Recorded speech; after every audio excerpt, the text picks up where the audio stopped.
All right, welcome to a special edition of Conversations. I'm Jeff DeForrest, and we've been zeroing in on the Derby. I think we've become your Derby headquarters here on Bleacher Brothers, and we're about to swing it out to Churchill Downs, and as a matter of introduction, I got in touch with this gentleman through a mutual friend, and he said, "Wow, a great guy." It turns out Jason Werth, who is going to join us here shortly from the backstretch at Churchill Downs, or at least so we hope. And they're racing. They're in action right now. Kentucky Derby's coming up. This is a guy with a serendipitous story. You're thinking, Jason Werth, where do I know that name from? From Major League Baseball, of course. Many years in the big leagues. Won a world championship with the Philadelphia Phillies in 2008. And was an all-star. Signed a very fat contract. We'll have to ask him about what that was like, putting his signature there. And then was a big part of the Triple Crown Series last year. He gets into thoroughbred racing. A lot of people spend their whole lives and their journey is all about, well, geez, I'd just like to be around the Kentucky Derby. I'd like to even maybe attend one. And this guy runs a horse in the Kentucky Derby, among the very first horses that he owned, very first year in thoroughbred racing. And then comes back the next year after winning the Belmont Stakes with this horse.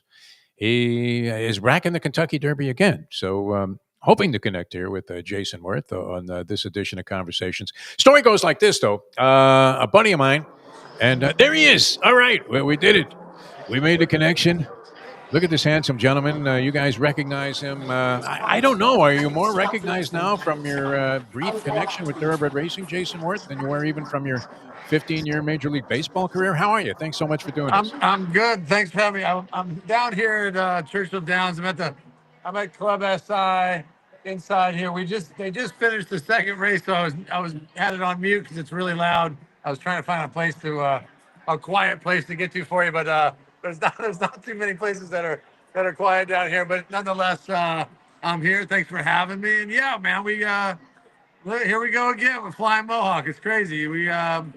2 years in a row. My first colt was Dornick, and my next round I took a swing with what I thought was two turf colts, Insubordination and Flying Mohawk, and Flying Mohawk got us back to the Derby. It's crazy. The story's fantastic, and we were saying just before you came on here that people in thoroughbred racing, and we've been talking to a lot of racing people all week long here on Bleacher Brothers, and everybody, you could talk to a groom who's mucking stalls today somewhere at Beulah Park, and the guy will tell you, yeah, my goal is to make the Kentucky Derby, and you do it in your very first year with your first colt in thoroughbred racing. The story's great, and for me, Dornock and you, Jason Werth, will always hold a special place in my heart, even though you hate Met fans. And I grew up selling souvenirs at Shea at 14, so naturally, and I love the Miracle Mets. But that notwithstanding, I'm getting buried at the track on Belmont Day, and I left there. I didn't even know if I had enough money to pay for dinner that night. And I was alive in the pick 5 to Dornock only, exclusively, in the Belmont Stakes. And it was a sea of gagging chalk that came in, Milk of Magnesia City, coming into that race. And I thought, well, even if Dornock wins, what the hell am I going to get back? So, of course, that was the day that there was an attempt on Donald Trump's life. So they take all of the racing off TV, including the Kentucky Derby in the restaurant I was in. And they're showing this on the various news channels. And I find out after the fact that Dornock had won the race. You were there. That had to be, I mean, I know you won a World Series, but that photo with Mind Frame and beating Rapoli. I mean, tell us about that. What you were feeling at the time, because it ended up turning out to me to be a $4,000 pick 4 score, which was fantastic. Yeah, we also were on the pick 5. We had them signaled in pretty much every exotic. Hit the exact, the trifecta, the 2-day double. I think I hit everything that day. So it was quite the day, and it's just quite a comeback for Dornock to even be like, he was the second longest long shot in the field. We thought he was going to win the Derby. Got a bad post. He ran 10th in the Derby, and then he was the forgotten soul, right, of the whole year that year. And then he goes off to win the Haskell, beats Mind Frame twice. It's always fun when you beat Rapoli in big races. It's funny. I listened to Mets fans pretty much say anything and everything you could think of. for 10 years. And now I'm throwing him a little shade because Rapoli's in the Derby again, and he's obviously a Mets fan, and you know they Mets fans, they just can't take it. I guess they can't take jokes, but it's going to be fun. We actually drew next to Rapoli in the gate, so we'll be sitting next to him. And I've been trying to give him some talk smack to him because he's one of those guys that can dish it out, but he can't take it. So I love the banter. And look, I got my Make Horse Racing Great Again hat on. I think that the world of the sport, I think it's going the wrong direction. Like most people, Mike Rapoli is going to have to be a big piece of the puzzle to pull this industry together and pull it up and get it back on course. I really do think that this is a great sport for everybody, but for retired athletes, I think it's where it's at because there's nowhere else. There's no other way to create that excitement and those emotions that you felt while you played and you did something every day. And then other than horse racing, you can't buy that type of excitement, and it's just a great sport with great people. Obviously, the horses are amazing; they get taken care of like professional athletes. All the old stigmas, I think that the sport and the industry has done a great job of taking care of these horses, but they need better messaging. They need people out there saying that these horses are taken care of and that they have homes when they're done racing. Gene Klein, the former owner of the San Diego Chargers, had the great line about thoroughbred racing and his involvement in the sport, which he was heavily invested in. And he said, Jason, that the best thing about horses is these are athletes that don't want to renegotiate their contracts. How did this compare? I mean, when you win money gambling, look, you could be the richest guy in the world, and it seems like if you win a couple of dimes when you're out there at the track, there's no better feeling in the world. How did it compare? Scoring on exactas, trifectas, superfectas, pentafectas, pick fives, pick sixes that day with Dornoch to putting your signature on that $126 million contract with the Nationals. Yeah, I mean, different times. Obviously at that point in my career, I had battled injuries, and I was given one last shot by Phillies GM Pat Gillick. The trade deadline May 31st. Michael Bourne and Shane Victorino both get hurt on the same day, and they can't make a trade to get anybody there for July 1st. So I was the only option. And Pat Gillick said, I'm giving you your chance. I'm giving you your last chance in the sport. I've had some bad injuries, missed almost 3 years due to a wrist injury. And I got 2 hits that night. I got 4 hits the next night. And I didn't come off the field for 10 years. And then, when I signed that deal with Washington, it was kind of like, I had to shoot the moon to get it. That's why I saw all these parallels with Dornoch. He had one chance. He had one chance in the Belmont. If he came back and ran in another race and won another big race, he could be a stallion. Be a star and etch his name in the sport forever. But he was down to that last chance, and I saw so many parallels with him and I. And I got it done, and he got it done. And to answer your question, it's your lifelong dream when you're a kid to be a big leaguer and sign a long-term contract. And when I signed that, when I had that with Washington, it was the start of something really cool.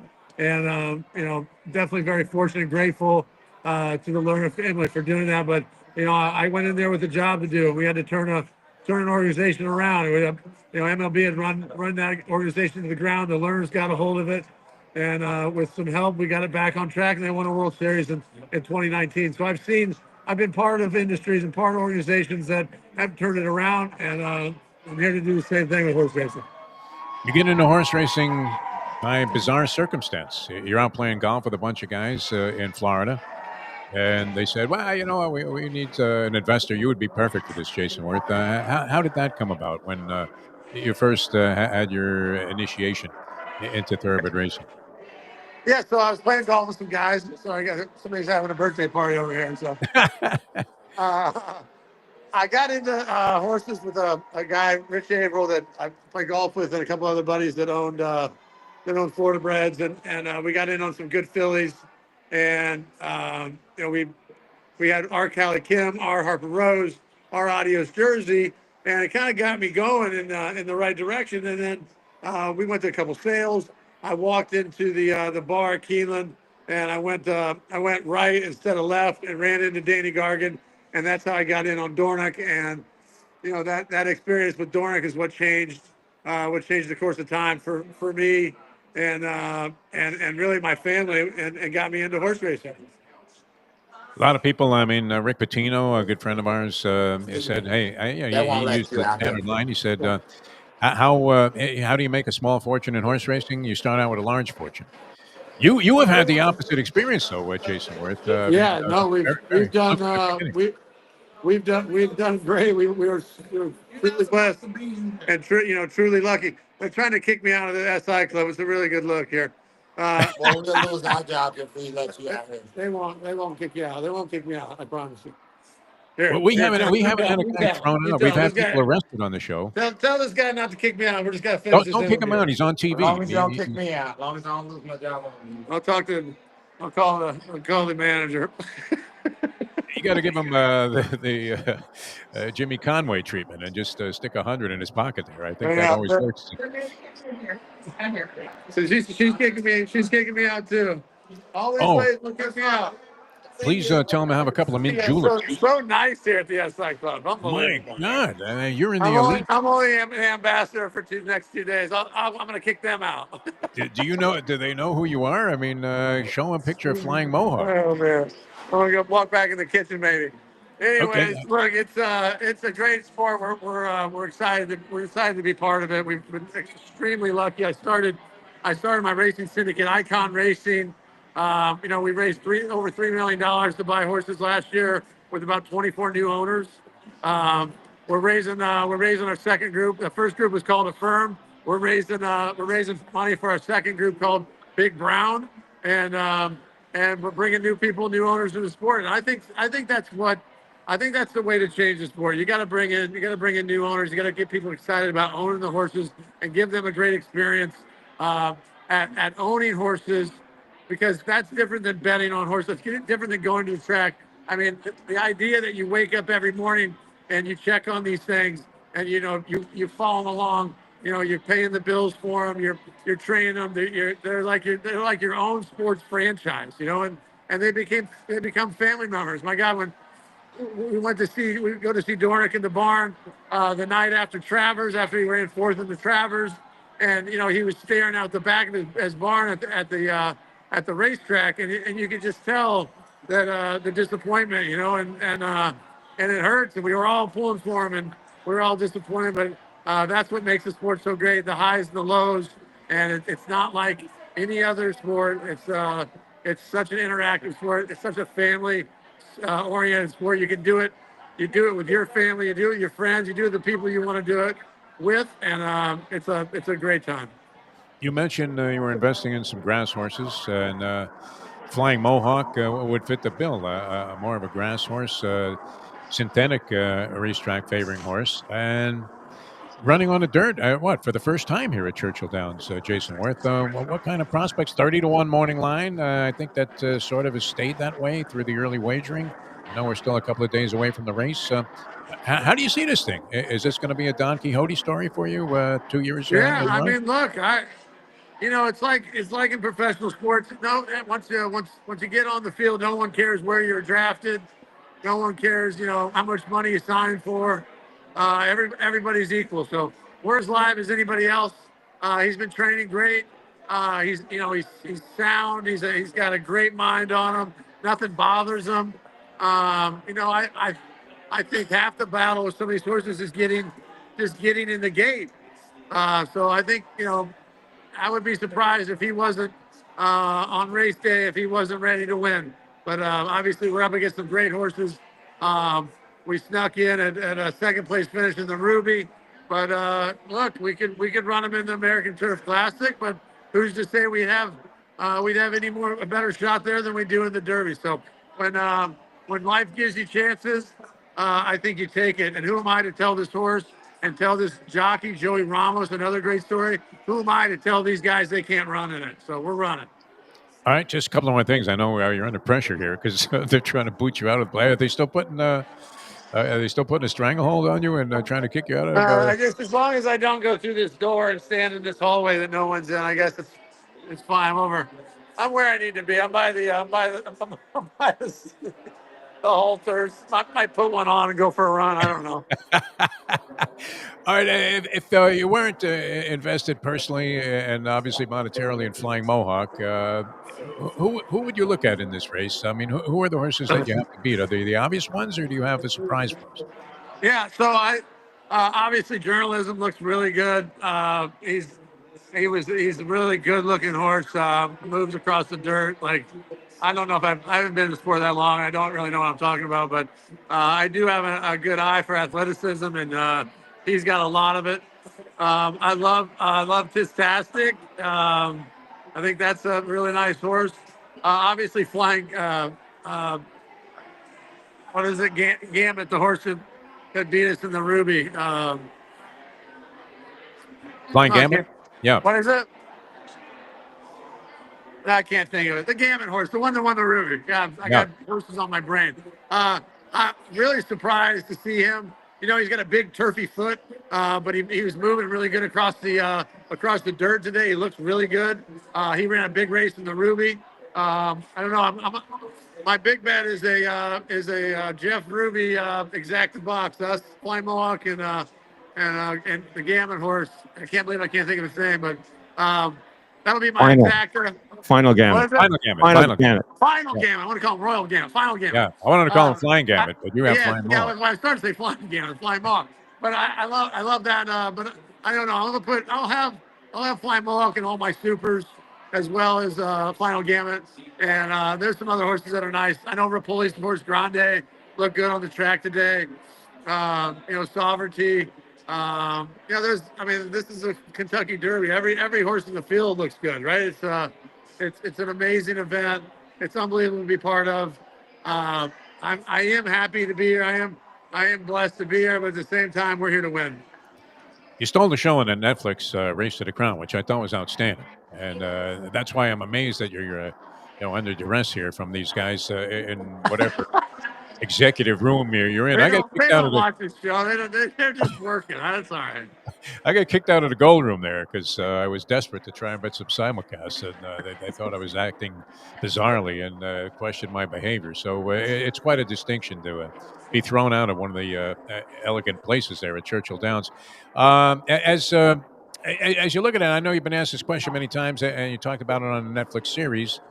The comparison, and you made some parallels about what it's like to try and be competitive, but to winning the World Series in 2008 versus winning a Belmont Stakes.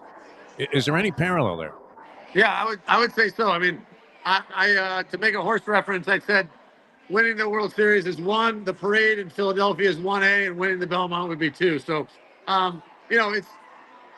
it's I mean, it's one of the biggest races, in the world each year. I mean, there's only been 150 Derby winners. To run the Belmont for the first time at Saratoga in the oldest venue in North America. I mean, it's not lost on me, right? I get how amazing it is, and that's why I think it parallels what I've done in baseball. Obviously, I wouldn't be here. I wouldn't be in this situation without baseball. Like I'm well aware of that. It takes money to buy these horses, and they're not cheap. You can win money, but you can also lose money. So, that's where I thought the Icon Racing deal was so good, because it's more of a stick your toe in the horse racing. You get a little piece of a lot of horses. There was people that said, oh my God, this guy, what a joke. He owns 10% of Dorna and acts like he owns all of them. And I'm like, yeah, that's the point, dude. You don't need to own all of the horse. You don't have to be a king of the sport. You don't have to be a sheik. You don't have to be a billionaire. You don't have to be a Rapoli. You can be a fairly normal person and get in on these horses and compete at the highest level. Whether you own 1% or 100%, I promise you the experience is the same. What do you think of these owners? I mean, how do they differ from the owners in Major League Baseball? You got Ivaroni there with the glasses and the hot babes. You got Rapoli. He walked off the interview on Netflix at the end and threw the mic down and said, "Hey, go bleep yourself." How do the people at the upper echelon of the sport compare? Because you've been able to deal with Yeah. all of them very effectively. Now, that's what's a little different. I mean, that's what's so crazy about this sport. Like, it doesn't matter, you know, who you are, where you're from, what you do, but it's kind of everybody is in the same place, right? I mean, you got a little bit of the Hunger Games feel in the paddock sometimes when you got the owners down with the horses and the everyone else up top. But for the most part, at Saratoga, everybody walks around together, so the access to the people in the sport is a lot different than in most professional sports. You never really see the owners uh, of professional sports teams. They go through different elevators. They go through the tunnel. They get in their fancy cars or their limos, and they go out the back gate, and no one ever sees them. No one ever talks to them. You don't have access to them. But in horse racing, everybody's in it together. Everybody, the jockeys walk through the crowd, the owners walk through the crowd. It's in that respect, it is a lot different, which I think makes it pretty cool. It's funny. I got to know George Steinbrenner through Thoroughbred Racing. And he was a completely different guy when he was around the track versus when he was involved with anything to do with the New York Yankees. Yeah, I bet. A real low key gentleman, couldn't have been any more down to earth. And when he was around the racing people, and we know what kind of a hard attitude he had towards people who were involved, even on his own team, with his epic battles with Billy Martin. I think he used to go fire Billy Martin after every season, even when he was visiting him at his gravesite. That was crazy. Analytics has become a big part of sports, and the numerology in horse racing is much more intangible. Do you find any parallels there in terms of the way people are using various barometers and elements of measuring performance? And I Is there a mean, comparison? I'm an old school guy. I don't buy into this new school way of thinking and I think it's cyclical too. I don't think they've gained anything by it for the most part. I mean, they've managed to quantify some, some different aspects of the game that most of us already knew, existed. And they've reworded some things. In horse racing, there is a lot of the being able to read the PPs and the racing form like that. That's I think it's totally different, but it is a lot of numbers and analytics that go into it. It's hard to compare the two in my mind, and I'm still learning. how to read the form and how to bet outside of betting my horses and singling them in all the pick three, fours, and fives. I really don't know what I do. If my horses win, typically I win. As you look, I mean, you banged around a little bit also, and you were in the minors for a period of time, and then you had various an assortment of injuries that could have been career-ending. You came back, and even towards the end of your career, you had various ups and downs. They always talk about the highs and lows in horse racing.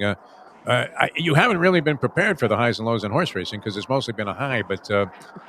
What kind of? I mean, how would you describe your Major League Baseball career? Because it wasn't a totally smooth ride, Jason Werth, in spite of No, your heroics in no, the 2009 playoffs with the 9 home runs. yeah, no. In fact, it was I was a first round pick, so it started good. Um, Kind of ran aground in the minor leagues a couple of times. Got traded twice. Ended up got to the big leagues with Toronto, and they moved me to the outfield. I was catching, and then they traded me to LA. Had a breakout half season in 2004. Going into 2005, I was set to be opening day left fielder, batting second, coming off a pretty big playoff series in 2004, and I get hit on the first game of spring training by AJ Burnett fastball that really changed the course of time for me. I played hurt in ~05, had surgery, didn't play at '06, had surgery again with Dr. Berger at the Mayo Clinic that at the time was doing was the only person in the world that was recognizing and surgically repairing the injury that I had. So come back in '07 with with the Phillies, and it takes two guys to get injured on the trade deadline to even get a chance. So, you know, life's about opportunities, and when you get opportunities, you got to make the most of them. You don't get too many chances, and that's why I love what we're doing with Joe Ramos, our jockey on Flying Mohawk. You know, he had almost a life threatening injury 18 months ago, and he's back back in the saddle, back on horses riding, and he picks up a ride on Fly Mohawk. And, you know, he runs a big race. He was in trouble. You know, lots of adversity. He runs second to get in the Derby. So it's like, what? Why not give this kid his shot? You know, he's given us. You know, he put us in the Kentucky Derby. You know, I'm not getting off, and we're running right back. So, you know, it is. You know, like you say, you never know. We've had success, but you just keep taking your shots, and hopefully with Icon Racing, we can stay in this game for a long time and keep being successful. Your great grandfather, your grandfather, both professional baseball players. Your uncle, Dick Schofield, who I was a big fan of, was a longtime Major League Baseball player. Is that where you got the ability? I mean, where did this come from? The ability to work your way through all of that adversity that you experienced and end up in the spot that you did. I don't know. I just, you know, I never gave up. I was one of those guys that, despite all the injuries, I was fairly resilient. You know, I played till I was 39. All my injuries were trauma injuries, getting hit by balls, running into fences, diving for things. You know, despite all that, you know, I was a resilient type of guy. I played every day, pretty much. So I was, you know, 39 years old, which didn't happen. I didn't stop playing because I couldn't. I stopped playing because nobody wanted to give me a contract. So I would have kept on. I played in AAA my last year, and I pulled my hamstring the day I was going to the big leagues, and I just saw that as kind of the sign. You know, my kids were getting older, and I'm 39 years old. I've done everything, and when I ended with 799 RBIs, I wish I had one shot to get 800. But you know, we went to the playoffs almost every year. Every team I played on, every year I played. You know, I was on good teams. I was only on, you know, really two bad teams in 15 years. I, you know, won a World Series, went back, had big postseasons, you know, helped Washington get their organization turned around and a winning organization.